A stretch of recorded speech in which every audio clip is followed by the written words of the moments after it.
If you play AAU basketball, stop everything you're doing and pay attention to this video because we're going to get you some looks.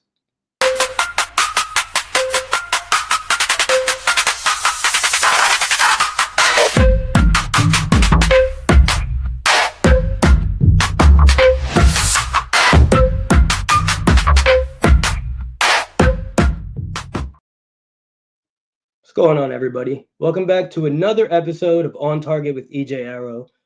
This is a very special episode because it's right in the core of what I do, which is scouting and evaluating girls basketball at the prep level.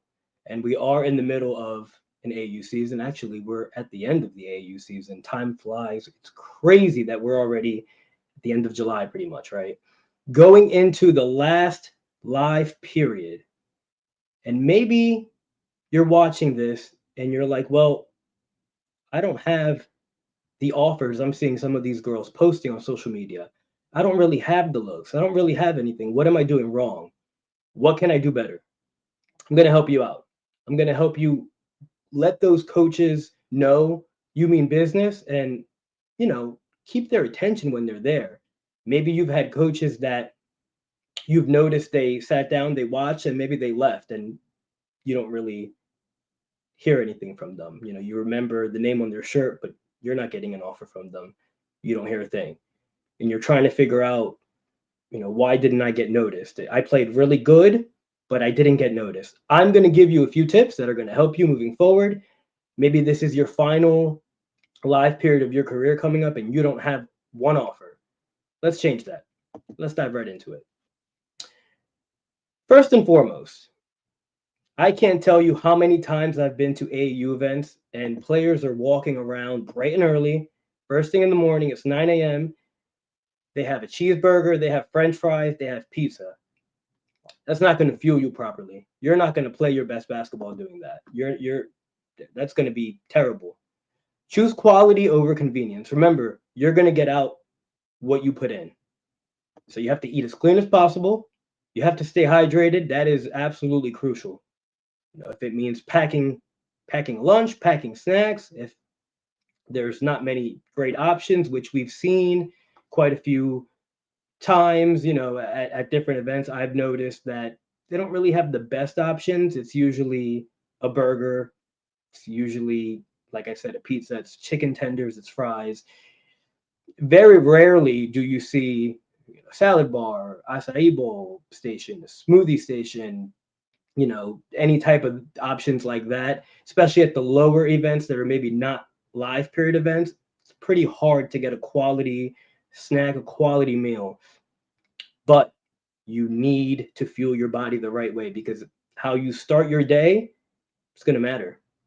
You want that energy. You don't want to be eating, Sour Patch Kids and Hershey's bars and Coca-Colas, and you don't want to be doing that. And you're out here trying to catch the attention of coaches. It's not what you want. You're going to feel terrible out there. I'm telling you now. Number two, right? So you've eaten healthy. You fueled yourself the right way. Now what? We're going to get into your warm-up. How seriously do you take your warm-up ahead of your game?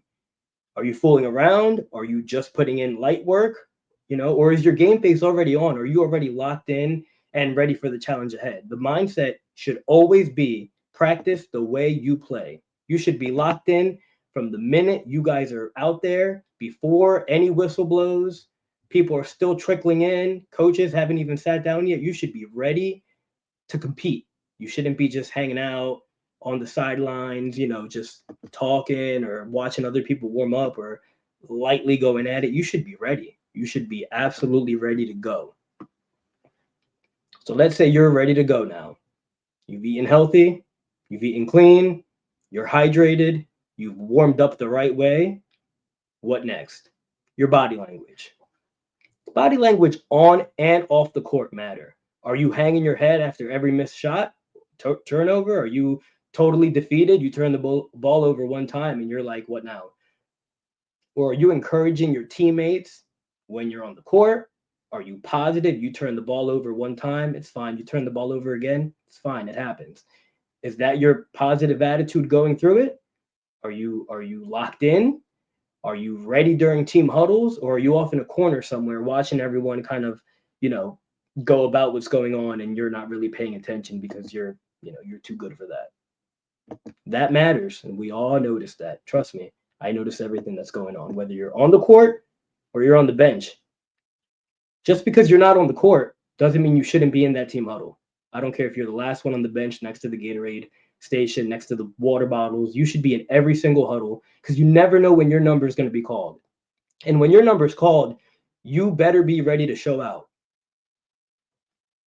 So let's say you have all those things now, right? Your body language is good, your warm up was good, you're still fueling off of that healthy meal you ate, but the game isn't going so well, right? You guys are down by a lot, or it's getting close to the end, and you're losing your lead and the momentum is the other way. What now?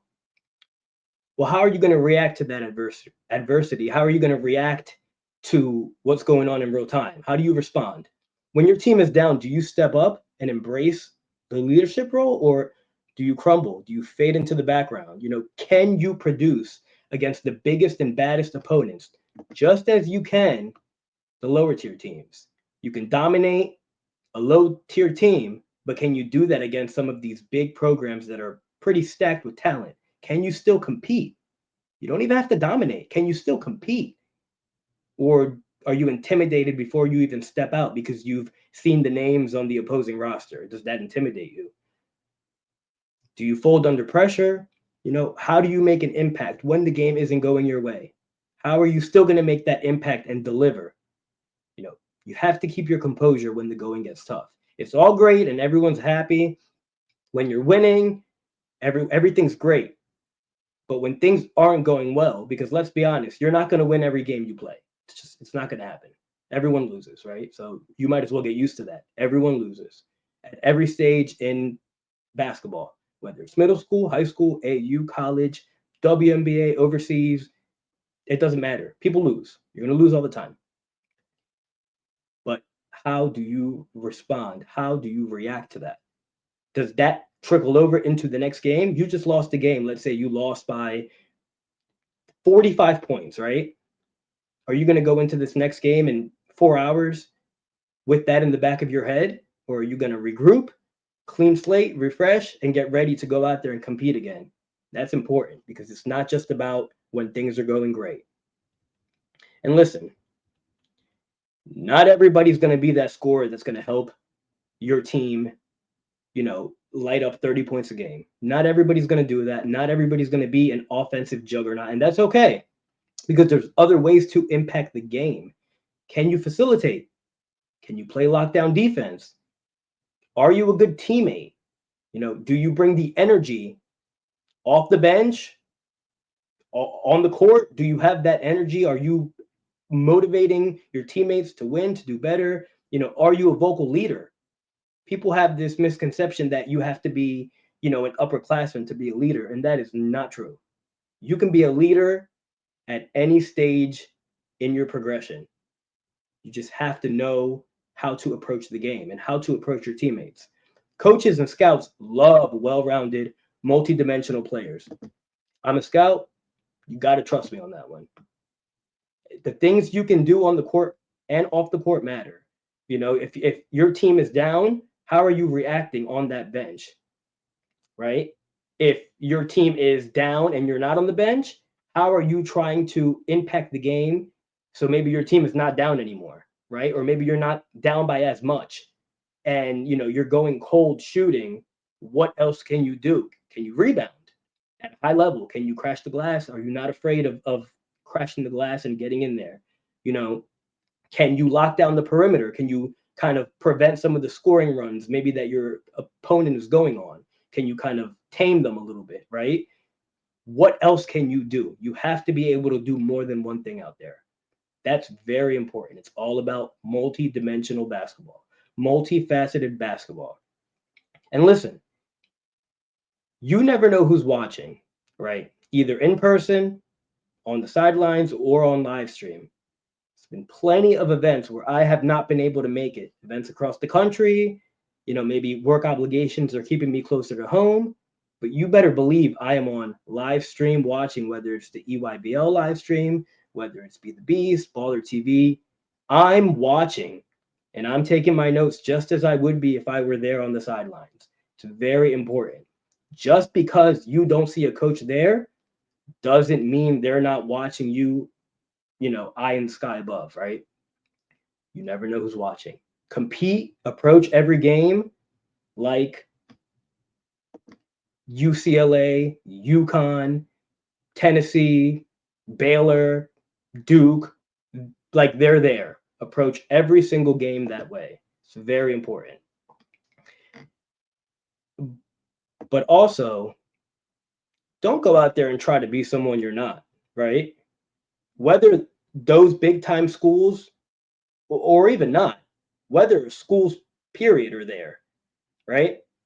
Don't go out there and say, all right, it's time to turn it up. I want to get this offer from NYU. I want to get this offer, from, UNC. I want to get this offer from Lemoyne. I want to get this offer from whoever. Don't go out there and try to be a whole different, entirely different player than you naturally are, because we can all tell.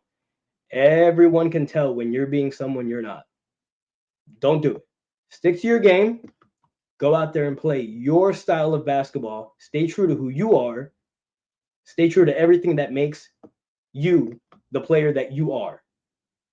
Just because it's a live period doesn't mean you have to go out there and try to be, Aaliyah Chavez and, hit threes from the logo. And that's not your game. That's not your game. Don't do it.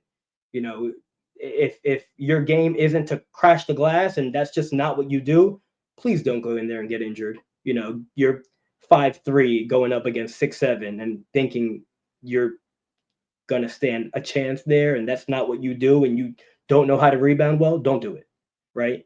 Being aggressive is great and all, but you also have to play smart. You want to be on the court for your team. You don't want to get injured trying to do heroics that you don't normally do, right? Stay true to who you are. First and foremost, that's important.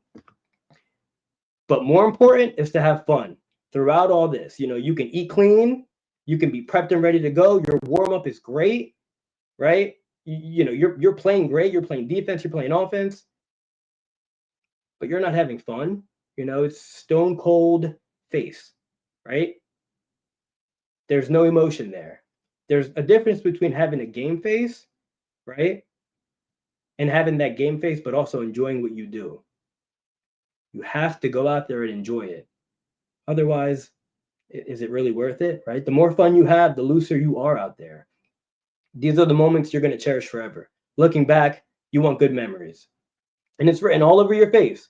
When you're not enjoying yourself, it's written all over your face, and everyone can tell, from parents to your teammates to the opponents, coaches, media. Everyone can tell when you're not having a good game. So, or having fun, I should say. So go out there and enjoy it. Enjoy the moment, enjoy the experience, play free. I always say, the more fun you have, the more free you play, the looser you are, the better everything goes for you. Win or lose, you had fun. It's all that matters. At the end of the day, it's only a game, right? Go out there and enjoy it all, right? Listen, I have heard so many things from so many people when it comes to getting these offers. I'm going to tell you one thing, and I believe this so strongly. Any opportunity to play at the next level is a good opportunity. I'm actually going to go back on that. Any opportunity to play at the next level is a great opportunity. The D1 or bust mentality, it's one of the most ridiculous things I've ever heard.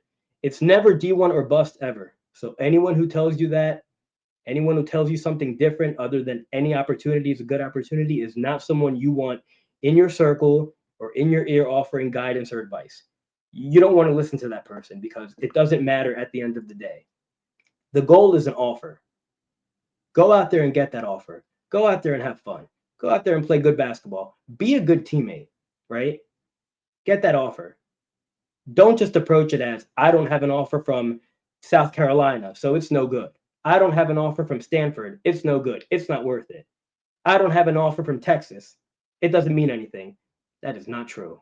That is actually the furthest thing from the truth, and it just sounds ridiculous. And there's so many people who really believe that. So many parents, so many coaches, so many players who just believe it's D1, D1, D1, D1, or nothing. It cannot be that way. That's ridiculous. Never D1 or bust. Please remember that. Listen, the goal is to get these offers, of course, right? The goal is to get these looks, and you want to do everything right, as we've gone over, all the little things, all the tips and tricks to make that possible. Prepare ahead of time. Go into this event, this final live period coming up, prepared. Open your DMs on Instagram, on Twitter, or X, whatever we call it now, right? Open those DMs. Keep up with your social media because it's the most important tool in all of recruiting in today's world. Make yourself available for any college coach or scout who wants to contact you. I have been approached several times by so many coaches saying, hey, I need your help. I can't reach this player. I can't DM her. I don't have her contact info. What do I do? Then I have to go on a chase trying to reach out to this player, trying to get away for them to read my message, but the message isn't going through because we're not friends on such and such platform, and or they have DMs entirely turned off, or who's not following who. Open those DMs for the general public. You never know when that offer is going to come your way via social media. When a coach is going to reach out and say, hey, so and so, I love how you played in that event. Let's set up a call. Keep the line of communication open. Otherwise, this is all not worth it. What's the point? If they can't reach you, how are you going to get the offer? You're never going to know. You don't want to miss out on this opportunity. It's very important in today's day and age. I know social media gets a very bad rep for many reasons, but when it comes to business, when it comes to your future, you got to pay attention to your social media. I'm telling you, very important. Listen, parents, this one's for you. You guys are the real MVPs, right? You guys invest all this time, you guys invest all this money because we all know that this isn't cheap, nothing's free, costs a lot of money. You know, you're taking time off of work, whether it's paid or not, to travel the country with, you know, your child, with your children. It's not cheap. And it can be stressful, right? But you want to invest in your child's future. Don't ruin it for them in any way, shape, or form. And two of those things, one, I've seen a lot of parents kind of getting into it with refs, with coaches, and, you know, they're all watching. You know, college coaches are watching. You know, you might disagree with what your child's AAU coach maybe drew up the play or sat your your child down or didn't play them. You might disagree with that. Take it up with them maybe after. Have that conversation after. Don't get into a screaming match during. It just looks crazy, right? We don't want to do that. We want to, you know, afford your child every possible avenue to get good looks, you know, by a coach. Don't interfere with that. Secondly, just one more thing that I've noticed a lot. There's a designated NCAA, you know, scouts media section, right? Please don't sit in that section. It's not a good look. Again, you want to give your kid every possible chance to be looked at and possibly recruited. Don't interfere with that process in any way, shape, or form. You know, maybe the sidelines are packed, everything's packed, and there's that one coach that was possibly going to look at your kid and say, I like what she's doing. They didn't find a seat though, right? And they don't want to stand. So they left. They walked away because there was nowhere to seat because maybe you were sitting in that last seat. Just don't do it. You know, you've already invested so much. You know, don't ruin that by doing that. You know, again, you want to afford your child every opportunity to get that look, to get that offer, right? So it's about the offer. That's what it comes down to. Listen, I'm going to be out and about. I'm going to be scouting this weekend. I want to see all the good things come together for you girls. I want you girls to get all the looks. I want to see everything posted on social media. You know, I'm so grateful, so happy to get an offer from here. I'm so honored and grateful to get an offer from here. I want to see it all. Please keep in mind everything I said. Please go out there and give it your all. Please be multidimensional. Please fuel your body the right way. But most importantly, have fun. Because if it's not fun for you, it's what? It's not worth it.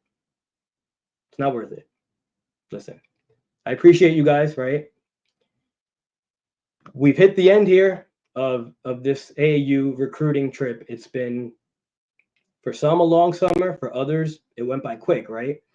I love this time of year. I love getting out there and taking my notes and evaluating players and just seeing players from all over the country, you know, in some cases from around the world that come to compete here in the United States. It's amazing. You know, you girls work so hard and you really deserve just everything that comes to you, all good things. Just go out there and make the best of it, right? Have fun, play free. Listen, like and subscribe. I'm going to hit you guys with another video next time. You never know what we're going to talk about here, right? It's going to be good stuff all the time. I'm going to see you this weekend, so impress me because I'm going to be watching. I'll talk to you.